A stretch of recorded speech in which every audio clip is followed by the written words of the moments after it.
આપણી સનાતન સંસ્કૃતિના સત્યો છે બાપ. હા, અને એ સત્યોનો ઉદય, એ સત્યના અત્યારે આખું વિશ્વ, આપણી વિશ્વમાં હિન્દુ સત્તા નથી, આપણું રાષ્ટ્ર નથી, આપણો કોઈ દેશ નથી. હા, અત્યારે આપણે તૈયારી કરવા જઈ રહ્યા છીએ. પણ યાદ રાખજો કે આજે ભલે વિશ્વમાં સત્તા નથી, વિશ્વમાં કોઈ આપણો દેશ નથી, પણ જ્યારે સનાતન ને હિન્દુત્વ એક થઈ કરી અને જ્યારે પ્રકૃતિનું આહવાન કરે ને ત્યારે આખું વિશ્વ જોતું હોય. હા, અયોધ્યાને આખું વિશ્વ જોતું હતું બાપ. અને અત્યારે આ નથી લાગતું મોદી સાહેબના જે વિશ્વના પગે લાગે, એ આ બાવલીઓ રામ રામ. અને હું કાંક તો અમેરિકા વાળો તો વાંયથી મને રામ રામ કેરા વગર ક્યાં જાઓ મોદી સાહેબ, વિચાર તો કરો, વાંયથી દોડીને એને આવવું પડે બાપ. અમે તો ટૂંકમાં કહેવાની ભાવ, મહાસત્તાઓ પણ જેની પાછળ છે એ આપણી સનાતન સત્તા, અને એ સનાતન સત્તાના આપણે બાપ બગીચાના આપણે ફૂલો છીએ, આપણે વૃક્ષો છીએ. અને એ વૃક્ષોને કાયમ તાજા રાખવા માટે ભાગવત કથા, સત્સંગ અને ઉપાસના માધ્યમ છે. સમાજ વ્યવસ્થાઓ એ આપણી જરૂર રોગ નહીં આવવા દે. જો સમાજ વ્યવસ્થા દિવ્ય હશે તો પણ પરિવાર વ્યવસ્થા, અત્યારે ભગવાનને પ્રાર્થના કરી આપણી સમાજ વ્યવસ્થા દિવ્ય બની રહે.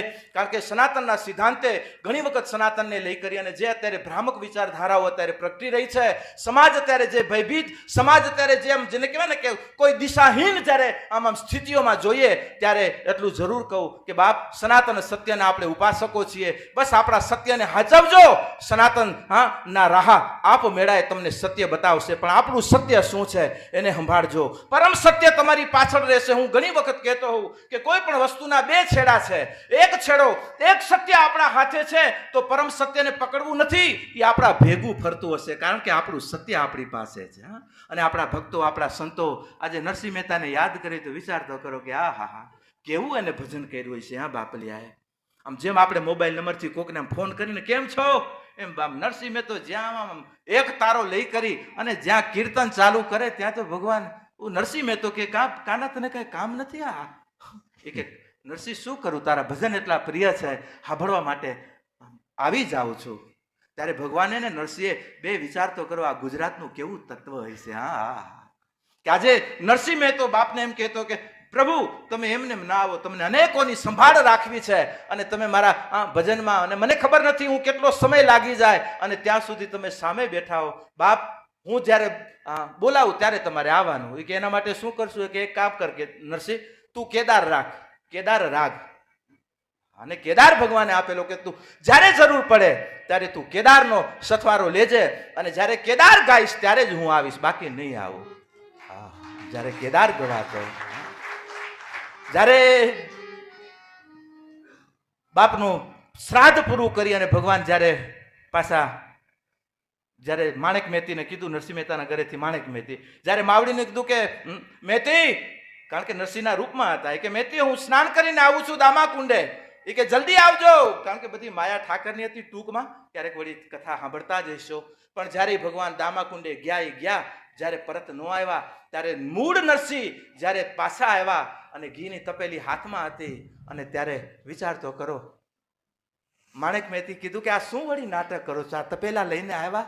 અરે આટલું આખું નગર જમી ગયું, જાત જમી ગઈ, અને વળી અને નરસિંહ શું કયો છો દેવી? અને હાથમાંથી તપેલી પડી ગઈ. મારો બાપ આવીને કરી ગયો. બેટી જેમ તેમ તો નથી બોલ્યા ને? કેમ મહેતા, મારાથી કાંઈ ભૂલ થઈ? એ કે હું ન હતો દેવી, હું તો તપેલી લઈને હમણાં આવું છું. બાપ આવીને આપણું શ્રાદ્ધ કરી ગયો. ક્યાં ગયો? બોલે દામા કુંડે. અને નરસિંહ ચરિત્ર બતાવે કે નરસિંહ દામા કુંડે જઈ અને જ્યાં કાનાને જોવે નથી દેખાણા, ત્યારે એને આ પદ ગાયું છે, દર્શન દ્યો ઘનશ્યામ પ્યાસી રે, દર્શન દ્યો ઘનશ્યામ.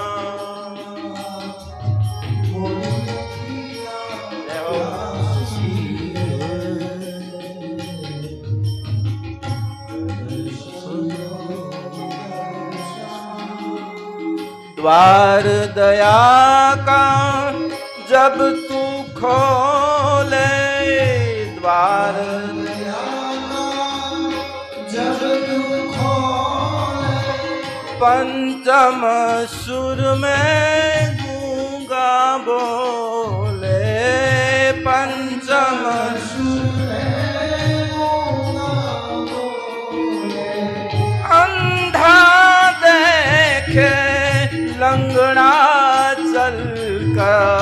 रे अंधा देखे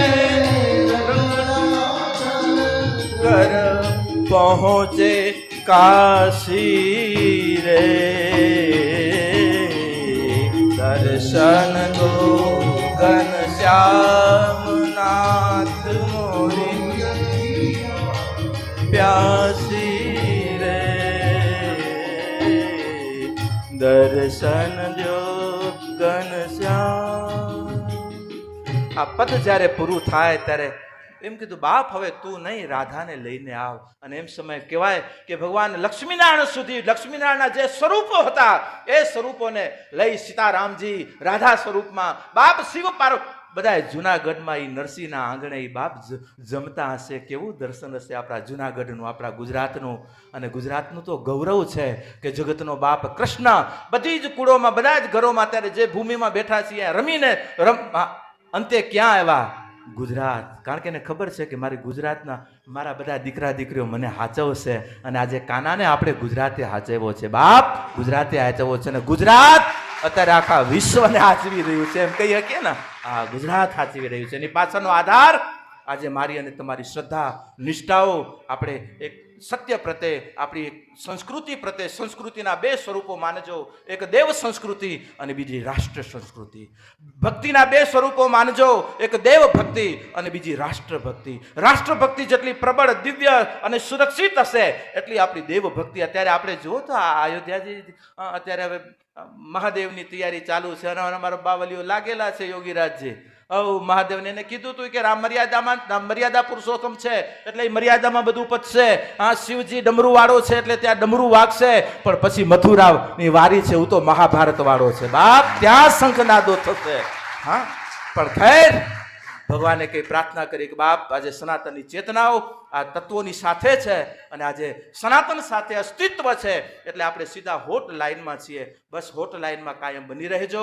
અને આજે હોટ લાઈનનો આધાર આપણી દેવભૂમિ માં ભગવતી ભાગીરથીની ગોદ. અને આ ગોદમાં આ બંને પરિવારના આધારે ચિંતન કરવા જશું તો ઘણો સમય નીકળી જશે હજી કથાનો. અને આજે મને ખૂબ આનંદ છે કે આ કથા સાથે સાથે બાપ આજ આપણા સનાતનના સત્ય છે. ભગવાનની પૂજા કરીએ છીએ, ભગવતીની પૂજા કરીએ છીએ, પણ ભગવતી સ્વરૂપ નિયાણી દીકરી, હા, આજે એના સન્માનો એ આપણી, કારણ કે અહીંયા માને પૂજવીએ છીએ અને ઘરની માં પછી એમાં ભૂખી બેઠી હોય. હા, અને અત્યારે આજે અહીંયા દેવીને પૂજીએ છીએ, ઘરની દેવી દુઃખી થતી હોય, આ દેવી કે જોઈ તારી પૂજા હાલી નીકળી પૂજા કરવા આવ્યા. પણ આજે અમને આનંદ છે કે જ્યારે આવા આયોજનો કરો છો ત્યારે દીકરી અને આના પછી સીધી નિયાણીઓનો પૂજન છે. એ બદલ પણ હું પરિવારને ધન્યવાદ આપું છું કે બાપ આજે સંસ્કૃતિનું પૂજન કરી રહ્યા છો. દીકરી તો નિમિત્ત છે, અમારા આ પૂજા અમારી નથી બાપ. આજે તમે ઈ સત્યની, ઈ સનાતનની પૂજાઓ કરી રહ્યા છો, અમે તો ખાલી નિમિત્ત છીએ. પથ્થરની મૂર્તિ જેમ નિમિત્ત છે, હા, ઈશ્વરનું રૂપ એમ અત્યારે અલગ પુરુષ કી આરસી સાધુ હી કી દેહ. ઓની આરસી, અમે તો આરીસો છીએ સ્વને જોવા માટે, જે અમારામાં પોતાને જોઈ બસ, કારણ કે અમે ઈ જ છીએ. અને આજે એ વાસ્તવિકતાઓ કાયમ ઠાકર આપણી પરંપરાઓની, આપણી આશ્રમોની બનાવી રાખે. અને આજે જે પરિવારો દ્વારા, આવા સ્થાનો દ્વારા અને આવી માધ્યમો દ્વારા સંસ્કૃતિનું રક્ષણ, સંસ્કૃતિનું જતન સાથે આજે આ પ્રકૃતિનું જતન માટે પણ આપણે દ્રઢીભૂત થઈએ કે પ્રકૃતિના વિકાસ માટે, પ્રકૃતિના વિનાશ માટે નહીં પણ એના વિકાસ માટે. કારણ કે અત્યારે જે કંઈ ભગવાને દીધું છે બધું મફત દઈ રહ્યો છે. અત્યારે આપણે આ સરકારનું વાપરશું ને હમણાં બિલ આવશે, હમણાં આશ્રમવાળા લઈ લેશે કે આટલું વાપર્યું છે દેજો. હા, પણ ભગવાને ચંદ્ર ને સૂર્ય ને આટલું પાણી દે છે, ક્યારે બિલ આવ્યા એના કોઈના? આવ્યા હોય તો કેજો, તો અમે મૂકી દઈએ બોલવાનું. હા, આ હમણાં પંખા ખાઈએ છીએ, હમણાં એસીયુની હવાઓ ખાઈએ છીએ, હમણાં ફરફરિયા આવશે મહિનામાં. આપણા તો હમણાં 7 દિવસ પછી જ આવી જશે. હા, પણ જ્યારે પ્રકૃતિ 6 મહિના, જ્યારે 3 મહિના ઠંડી હવા, વળી ગરમીનો એક નવી ઋતુનો ઉદય, પાછું એક વર્ષા ઋતુ, આ બધું આપે છે. પણ બાપ ક્યારે બિલ નથી માગતો.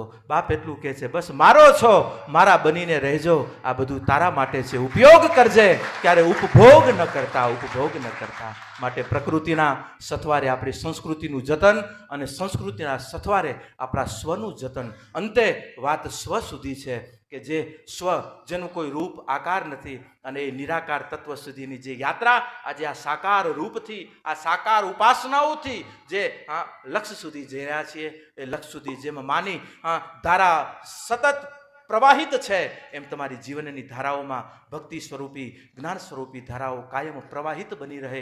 ક્યારે બંધનમાં ન આવતા બાપ સનાતન, ક્યારે બંધનમાં. અને જ્યારે બંધનમાં નદી વહેતી હોય, પણ જ્યારે એની બંધનમાં આવે ને, ત્યારે એમાં અનેક રોગો, અનેક જીવાણુઓ, અનેક વિકૃતિઓ, અનેક ભયો પેદા થતા હોય, કારણ કે બંધન આવી ગયું. પણ જે નિર્બંધન છે, એમ આપણી ઉપાસના નિર્બંધન હોવી જોઈએ. બાકી બીજા કે આ કરો અને કરીએ નહીં બાપ. નારાયણના ઉપાસકો હો, નારાયણને મેળવવા માટે, નારાયણને સમજવા માટે રામને સમજવા પડશે, કૃષ્ણને સ્વીકારવા પડશે, ત્યારે નારાયણ